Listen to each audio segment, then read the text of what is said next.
And that's Sasha. And we are live on idobi Radio for another week. We're still here. They haven't taken our microphones away and locked them in a password locked closet that we don't know. We are still live on idobi Radio. We love you, idobi. Thank you so much for allowing us to take over your airwaves for an hour and be silliest of billiest. We need it. We've been doing this for 10 years now, and it is all for the sake of cannabis and knowing your rights and enjoying the freedom of having adult use weed in our lives. You know what? I just realized this is totally off topic and we did not discuss this at all. My brother-in-law is going to Canada, and Patrick Walford, if you're listening, I'm gonna hit you up tomorrow. He's our resident Canadian. Well, we have a lot of resident Canadians, actually. There's like half of our on-air staff is Canadian. But he's going to Toronto, and the last time he went, vapes weren't, like, you couldn't get vapes. Like, vaping Really? isn't a thing. Yeah. And this was Like- like a year ago? Cannabis vapes? Yeah. Yeah, Okay, he said it was that's- only flour and edibles. Oh, that's weird.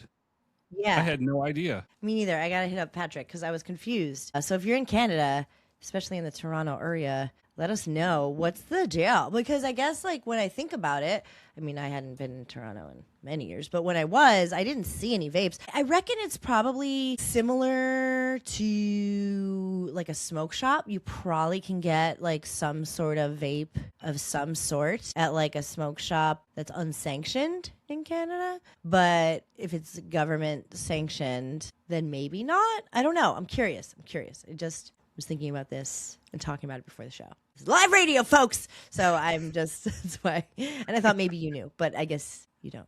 Well, let's, So we could do some quick research. we have the technology. Okay, I'm going to light my joint. I Okay. don't know what this is. I'm going to be diligently researching. Okay, cannabis great. I'm going to be vapes. getting high. I'm just going to get high while you do all the work for the show. Buy vape carts. West Coast ahead. Cannabis. Buy disposable vapes online. In That's Toronto. weird. Yeah, see? So I think, Oh. and please, Toronto, if you're in the house, let us know. I mean, to be Hmm. fair, when I went, I didn't see any, but this was so long ago. And yeah, Anthony said when he went, he couldn't get any vapes. And he's not a big flower guy. He's more of a vape guy. I think it's just what he knows, and it's quicker and easier, and you can kind of hit it at any time. And flower does seem like more of a commitment when you're a casual smoker, for sure. I get that. Let's see. I am on the first thing that came up was Purple Tree Cannabis in Toronto and vape carts. I'm clicking on the vape carts. And this is a above the board, Well, government sanctioned. I haven't researched that far, but it looks like they are available. They look like your little flume vapes or like the Flume little sorts. raw garden. Actually, there's like, it looks like they are. Okay. So maybe it was just he was. When maybe did he was in, go? Like, I don't know. It was like last year, but maybe I mean I don't know if it was Toronto in particular, or if it was like another part of Canada. But it should be all the same, right? It's not, Yeah. states' rights. Yeah. It's like their federal government legalized Okay, cannabis. well, maybe he was just not in the right part of town. I'll let him know. But if you're in Canada and you can weigh in, and I'll just text our coworker Patrick Colbert or the guitar player from Simple Plan, be like, hey Seb, or Cone from Sum 41, maybe he knows.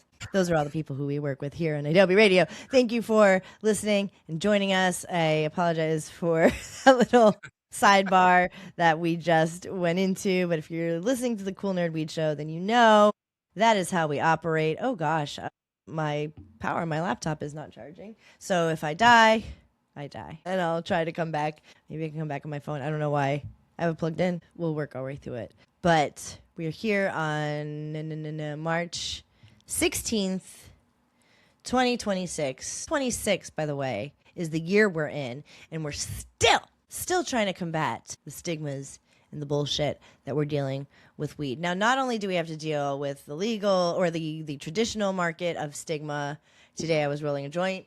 And I was doing it in the kitchen. I was watching my niece, who is 3.5, and she was in another room, of course. But just as one would pour a glass of wine in another room, I was rolling a joint in another room.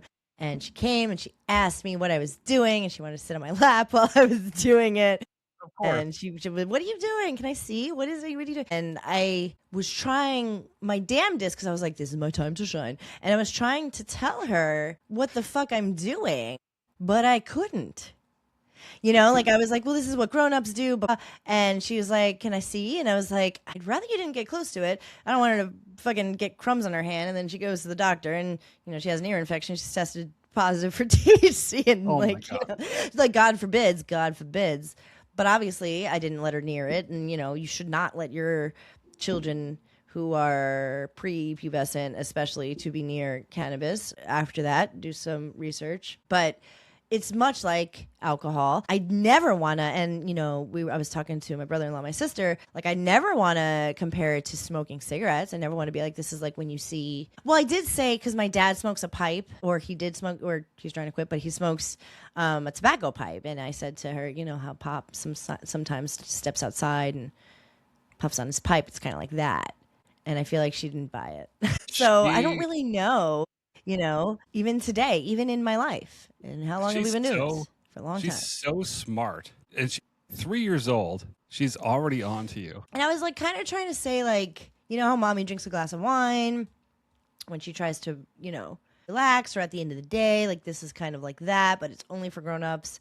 And I can explain it to you more when you're older.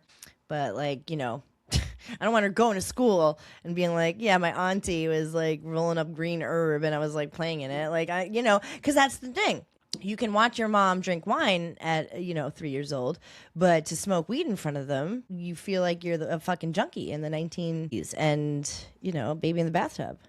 So Totally. I have my former partner was her father grew and consumed. When everybody came over, they would just do their thing, like you were, just rolling up until the little one came in and did like this with the paper. Like, I was doing this, rolling up a little paper, and then Daddy was banished to the garage from then on out. Probably not far from that, TBH. I feel like there will be a moment where they're like, and it's like, again, you're so perceptive when you're that age. And I know that she does know, and I know that she can understand what it means. Well, maybe not yet. I think she's a little too young for that. But there is a moment where you understand, like, when your parents or when a grown-up does something that, like, where they let loose. You know what I mean? Like, kind of like a different version of a grown-up. And that's like when you consume something that, like, is a little psychoactive, or like you drink or whatever. But it's hard to explain, like it's easy to explain wine or alcohol. And it's obviously, I don't think smoking cigarettes, I don't even think anybody ever even asks about that anymore. So I was, again, struggling to think of what to say while I tried to pretend I wasn't doing what I was doing. But I also was like, damn, I thought we were so past this, and you kind of forget how not past it we are. And I guess that's what this show is about, this episode. We're kind of going to go a little bit all over the place with the news. It's more news, I guess, than anything else, this show. Just kind of catching up on the last month or so of news. And this we'll talk about stigma and what the news tells us and what we experience in a little bit. But we're going to start with something that we have been talking about like for a really long time. And like, I think we do have an episode or 5 called The Nerds Were Right. And I think this is one of those things. And look, it doesn't take, a cannabis sociologist to tell you that multi-state operators, when you this is very, it's kind of niche. It's kind of like industry speak, but if you're a casual consumer of the cannabis, I'm here to tell you that if you see a brand and you see this brand in multiple states, that's what we call a multi-state operator. And that is what we, TS and I suppose in the biz, we call that big cannabis. That's when everybody makes the joke, big this, big that. Basically means corporate, right? It means big money. It means Wall Street cannabis. And 100%. turns out they are corrupt as fuck. As I think we may or may not have mentioned many times. And this is going far back when I remember going to Massachusetts literally when we started the show, really. Maybe a year after we started the show, and multi-state operators were really popping off. And I was like, well, I don't know about the inside and outside of business, but I can tell you the weed sucks. Like, that much I know.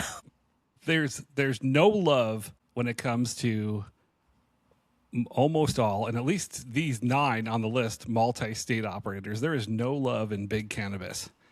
And Ohio Attorney General David Yost filed an antitrust action accusing 9 multi-state operators of coordinating to suppress competition in Ohio's legal cannabis market. No, like a monopoly type of thing? Yeah, like suppress the mom and pops, the legacy operators, people that have been in the game and do it for the love as well. And Ohio's been in the game how long? The adult use game, I guess. I mean, they've been doing medicinal for a while. Yeah, but they haven't done adult use cannabis for that long, I don't think. No, Let's see. There's really only some way we could find out. Yeah, just like the Canada thing. I don't know how you'd even begin. What are you gonna do? Let me call the embassy. Call the embassy president of Ohio. What are you doing over there? Let's see. Retail sales began on August of 2024. Okay, so a couple years old. Couple years now. When a place goes legal, again, casual cannabis user. When a place goes adult use, things change, regulations change. There's a bunch of biz that needs to happen. So you need to get your license. There's a lot of money that has to be spent, and we saw that. The reason why we talked about it, it's the reason why we have the show. The reason why we talked about it at length is because we wanted to preserve the mom and pops. We wanted to have friends of ours on that were kind of like, can we get a witness? Can you just tell, like, explain on what the climate was like before adult use and before big cannabis came in. And we wanted to talk about how these companies will probably take over and, sell the dream, yet not give any more opportunity to cannabis as a product, really. I mean, all they see it is as a dollar sign, and we saw people come in and do this just in California, but traveling throughout all the states, you see these same brands. I would like to name them. Yeah, let's do it. It's all alleged, but it's all public. They are all publicly traded companies with deep, deep pockets. So this complaint alleges that Ascend Air, Cannabis, Cresco, Curaleaf, Green Thumb Industries, which we'll talk about them in a second, Juicy, Trulieve, Verano,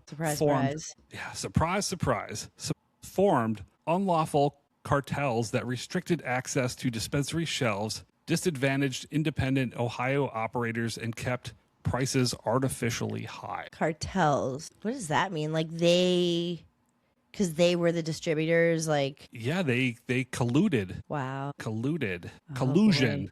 I see. Fucking collusion.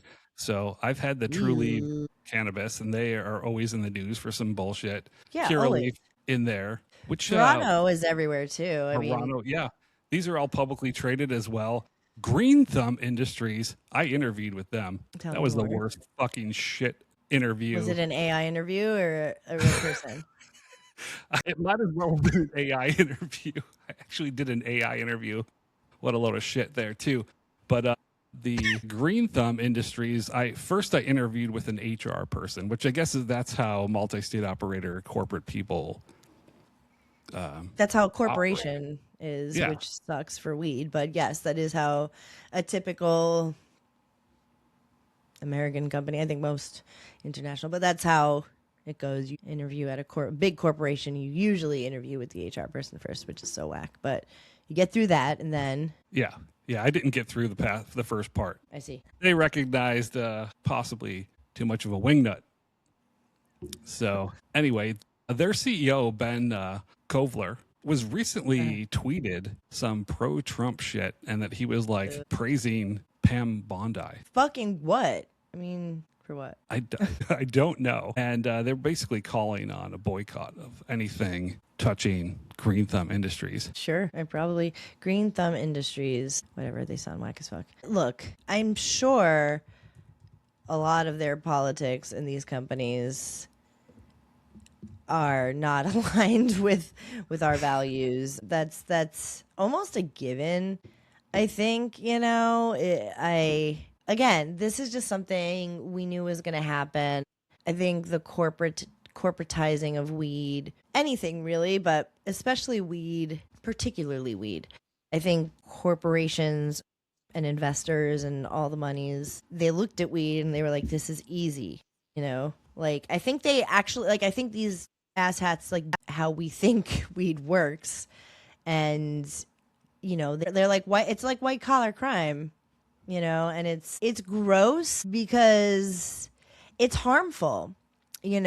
First of all, I mean, not even like counting how unethical it is, right? I mean, we claim to have a free market and we claim to have equal opportunity.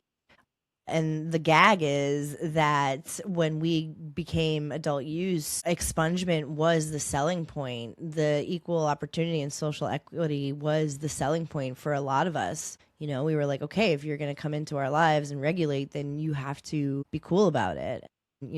Lawmakers were like, yeah, yeah, yeah, yeah, yeah, yeah. And like everybody just had like dollar signs in their eyes.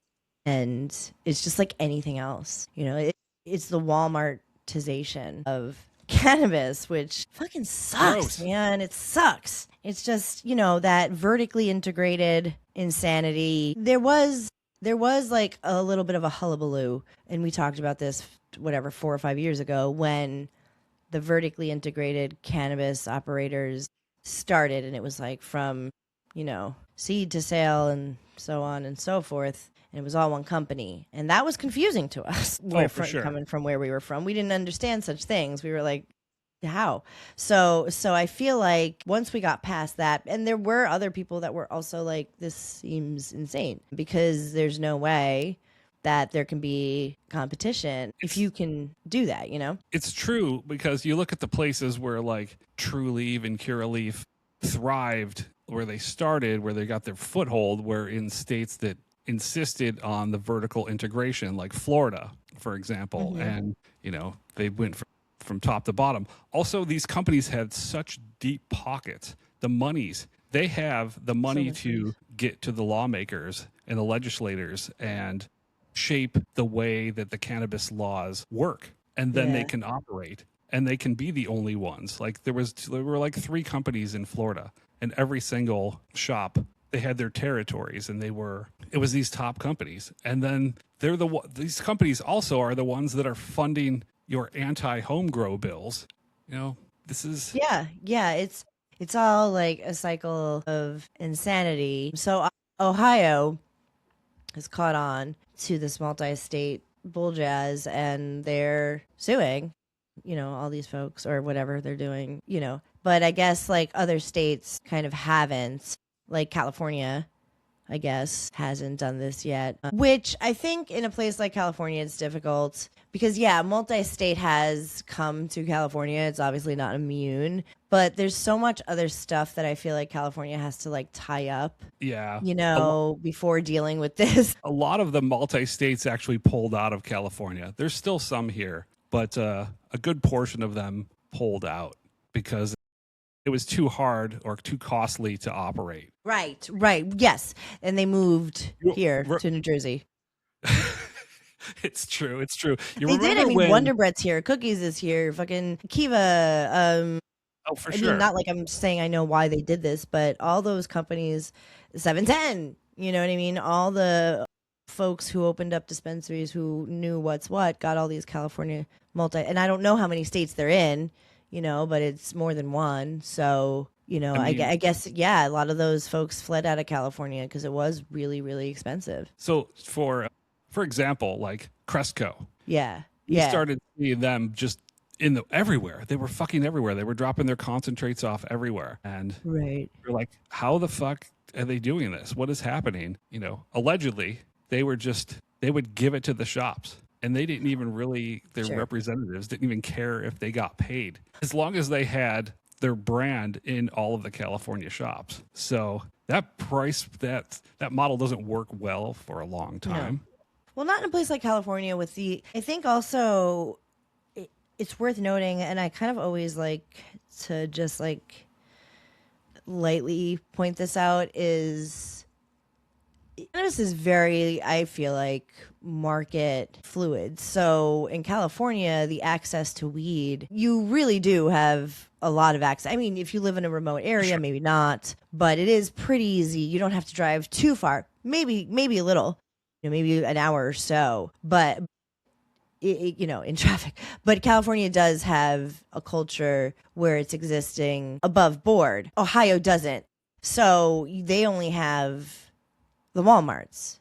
The smaller stores don't get to exist because they're just bought out. I did find the last part of this article interesting. The section is, can drug dealers make good antitrust defendants? So, I mean, I think the traditional market also suffers when there is basically a monopoly with the multi-state operators or a cartel, quote unquote. I think the customer suffers, and I'm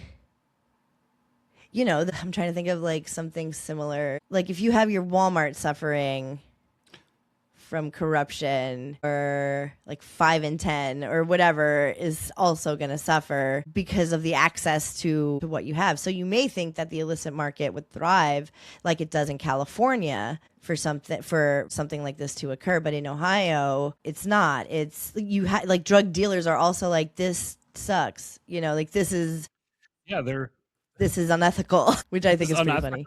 They're beating our prices. Because if anything, drug dealers they're business people. We're doing biz. Yeah.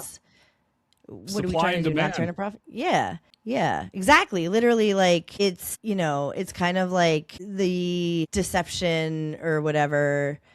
It does also affect the supply chain no matter where you're getting your weed. These multi-state operators are affecting everybody. It's not just the big people who are trying to make money on top. That's why when you have it like a capitalistic model, or a model where you're trying to profit, corruption like this only benefits the tippy top, not the middle or the low, and especially not the consumer. The top doesn't care about the consumer at all. And that doesn't work with weed so well, no matter in Ohio or California. You can't, I find, and this is proof that you can't, like, I feel like these fucking big weed companies came in and they tried to, for lack of a better term, like bullshitters. You know what I mean? And that's kind of what we all saw. They came in being like, I used to fucking sell real estate, or I used to fucking sell jewelry, and they know, blah, blah, blah.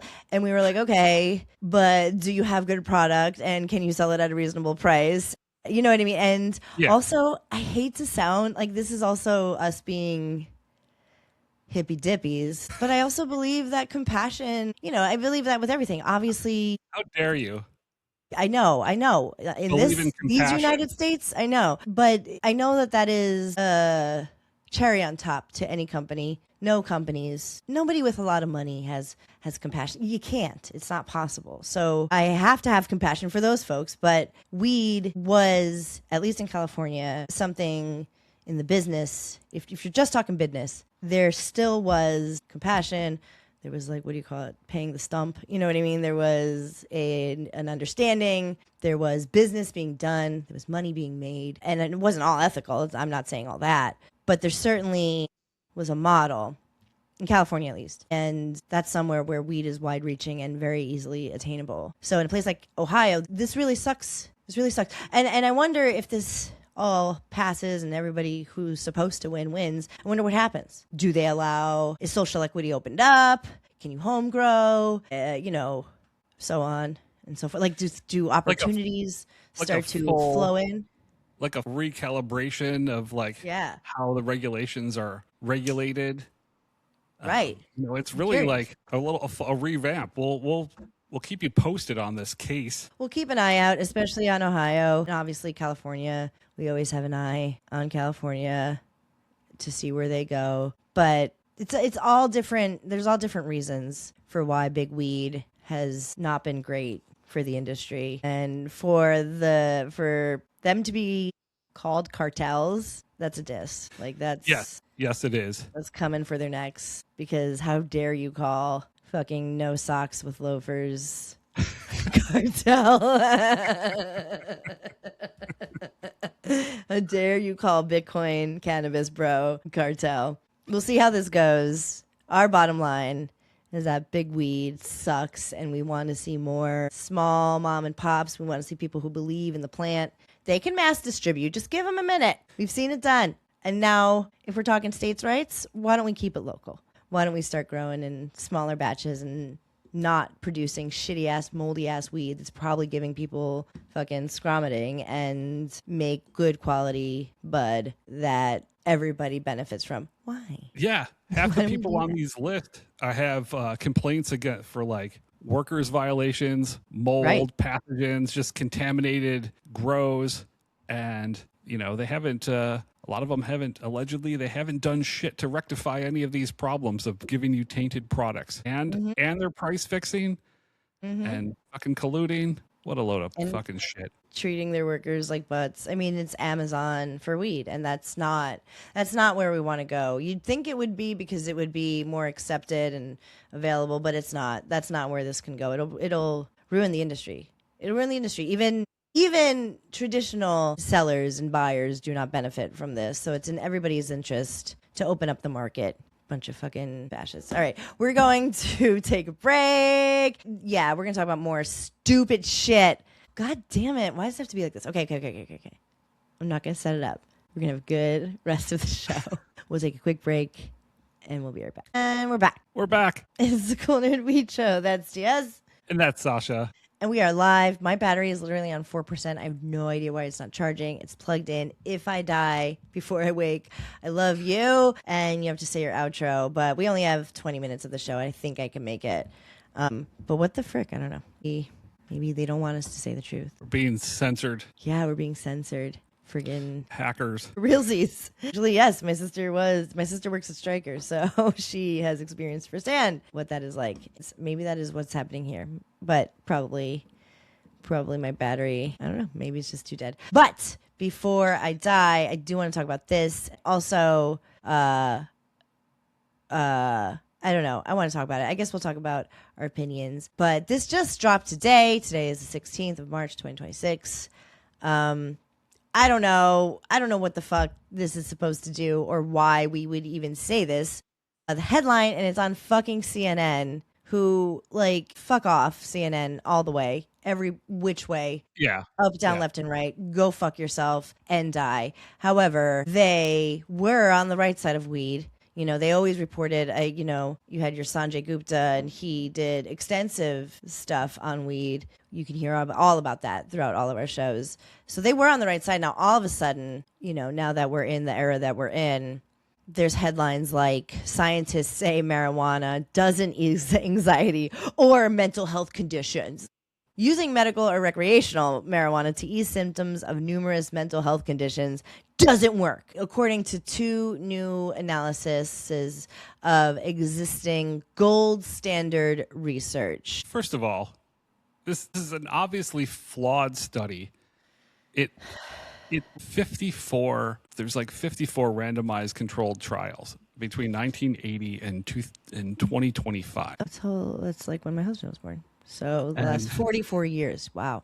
So extensive. It's very small. The amount of actual participants is tiny. And it goes on to suggest that there's no benefit at all. And that we're in the cannabis industry, the cannabis medicine is continued to be administered in, the usual oral capsules, sprays, oils, and smoked, and it's being recommended for mental health, which both of us can attest to. Cannabis makes our mental health better. I would also like to say something, though, about this is when I first got to California and, I went to the medical cannabis place to get my rec card. You're like told not to say anxiety, because actually doctors that I've experienced, this is not their go-to. Do you know what I mean? Like, I think it's colloquial probably at best. I think doctors do not understand what the fuck weed is and what it does and why it does what it does, which is why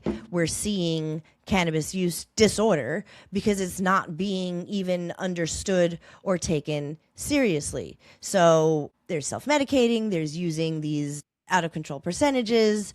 I think that there's no barometer, right? So like my mom went to the doctor last week. I don't think she'll mind me telling the story for, I don't know, legal purposes. This is my friend's mom.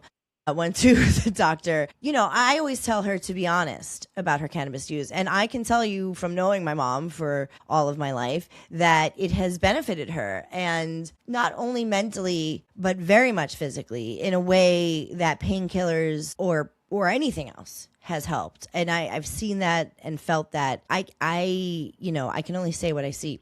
But I do tell her, just in case of a medical emergency, you do want the doctor knowing what is in your body. So I always tell her to be honest. And with that comes, you have to know you're going to get some bullshit or you're going to get somebody cool, but is more than likely that you're not. So you kind of have to put up your armor. But I would recommend you always be honest with your doctor. Now, what you might get is, like, I have a doctor who is totally cool, who actually wants to know more about weed.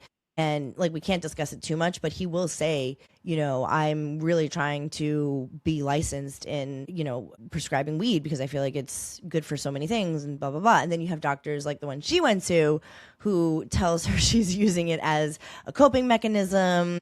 And has she tried breathing? And she's a control freak, type A, and needs to understand everything. So obviously it's been a crutch for her.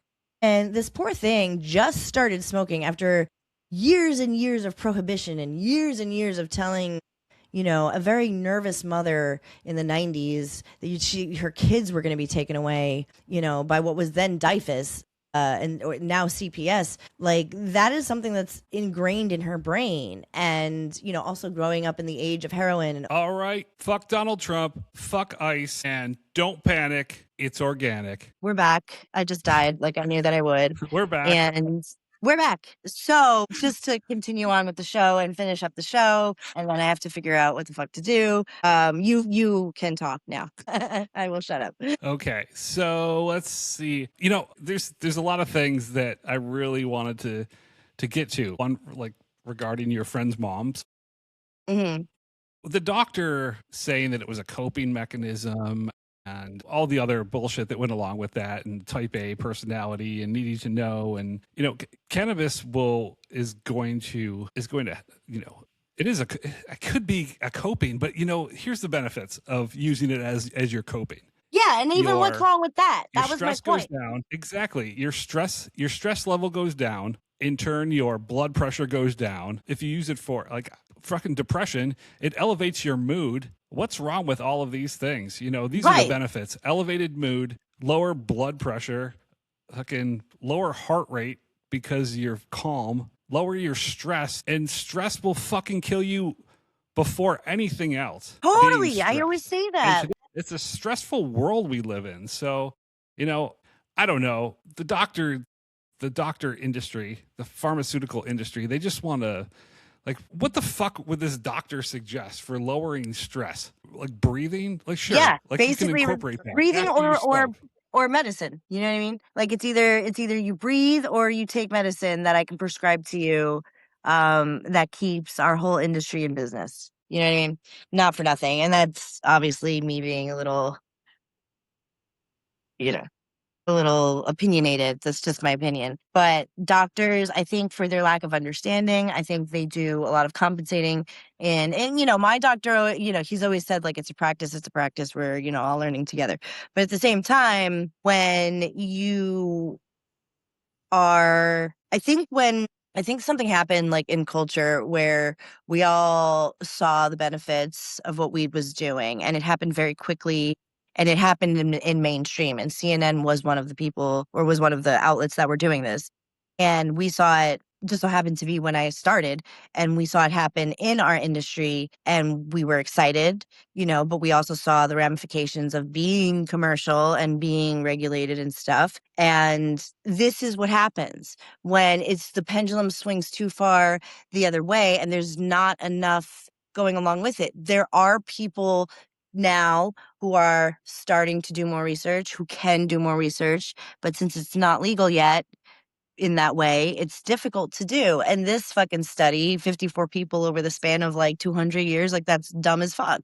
And we don't know anything really for or against weed and mental health. And honestly, like, I'm not really often comfortable with recommending weed in a lot of ways. I'll say start with a CBD gummy, something like that. But if you've never smoked weed and you have anxiety, like, this is something that nobody asked for. Yeah. Nobody said. Like, does it so happen that when people smoke weed, they're more relaxed and then they find themselves more relaxed and less stressed? Yeah. But like, also, I know people who really can't smoke too much, or they're really paranoid, or they're really uncomfortable. People are my sister, right? Like, I'm related to those people. Yep. But I also know people who are so comforted by it, like myself, so comforted. And I'm what Hank Green would call a super user. I'm a super user of weed. And like you said, stress causes so much of our disease and our pain and our suffering. And if people can find relief in this, I think it's a real shame. It's a real shame on outlets to try to take that away. I think that's a real bad thing to do. It's real mean. And I'm sad. CNN is doing cannabis a great disservice, and a disservice to, like, the fucking, how many parts did Dr. Sanjay do? He did like 7-part series, like starting in Colorado with like medical cannabis refugees who were finding relief for their ailments and their children and so many other things. And then he did a deep dive into the CBD and CNN. You've lost your way. Yeah, you fucking suck, bro. Whatever. They had a fucking Trump town hall years ago. I wrote them off then. But like, fuck them. Fuck everybody who doesn't understand weed enough to have an opinion on it. And that's including doctors. Fuck the legal cartel. We're going to end the show early so I can make sure that we're not broadcasting live on idobi for the next 24 hours.